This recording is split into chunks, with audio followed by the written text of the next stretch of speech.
ഇന്നത്തെ തിരക്ക് പിടിച്ച ജീവിതത്തിൽ കൂടുതൽ പേരും ഭക്ഷണത്തിനായി പഴങ്ങളും പച്ചക്കറികളും കടകളിൽ നിന്നാണ് വാങ്ങാറുള്ളത്. വീട്ടാവശ്യങ്ങൾക്കായി പഴങ്ങളും പച്ചക്കറികളും നട്ടുവളർത്തി ഉപയോഗിക്കാനുള്ള സമയം പലർക്കും ലഭിക്കാറില്ല. അതിനാൽ തന്നെ കടകളെ ആശ്രയിക്കാതെ മറ്റു വഴികളുമില്ല.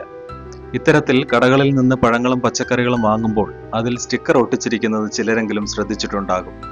എന്നാൽ ആ സ്റ്റിക്കറിൽ എന്താണുള്ളതെന്ന് എത്ര പേർ ശ്രദ്ധിക്കാറുണ്ട്? ഇവ ഭംഗിക്കായി ഒട്ടിച്ചു വച്ചിരിക്കുന്ന സ്റ്റിക്കറുകളല്ല, മറിച്ച് പഴങ്ങൾ എങ്ങനെയാണ് വളർത്തിയെടുത്തത് എന്നതിൻ്റെ സൂചനയാണ് നൽകുന്നത്. പഴങ്ങളിൽ ഒട്ടിച്ചിരിക്കുന്ന സ്റ്റിക്കർ ഫ്രൂട്ട് സ്റ്റിക്കർ കോഡ് എന്നാണ് അറിയപ്പെടുന്നത്. ഇതിനെ പ്രൈസ് ലുക്കപ്പ് കോഡ് എന്നും വിളിക്കാറുണ്ട്. പരമ്പരാഗത രീതിയിൽ കീടനാശിനികളും രാസവസ്തുക്കളും ഉപയോഗിച്ച് കൃഷി ചെയ്തു എന്നതാണ് സ്റ്റിക്കറിലെ 4 തുടങ്ങുന്ന 4 അക്ക കോഡ് സൂചിപ്പിക്കുന്നത്. 3 തുടങ്ങി 5 അക്കമുള്ള കോഡാണെങ്കിൽ അത് റേഡിയേഷന് വിധേയമായ പഴങ്ങളാണ്. 5 അക്കങ്ങളുള്ള സ്റ്റിക്കറുകൾ പഴം ജനിതകമാറ്റം വരുത്തി എന്നാണ് സൂചന നൽകുന്നത്. ജനിതകമാറ്റം വരുത്തിയ പഴങ്ങൾക്ക് 8 എന്ന സംഖ്യയിൽ തുടങ്ങുന്ന കോഡുകളായിരിക്കും ഉണ്ടാവുക.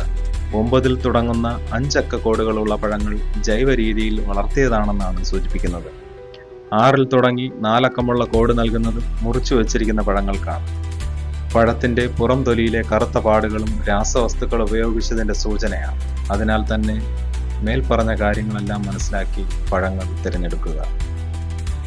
ഈ വീഡിയോ ഇഷ്ടപ്പെട്ടാൽ ലൈക്ക് ചെയ്യാനും ചാനൽ സബ്സ്ക്രൈബ് ചെയ്യാനും മറക്കരുത്.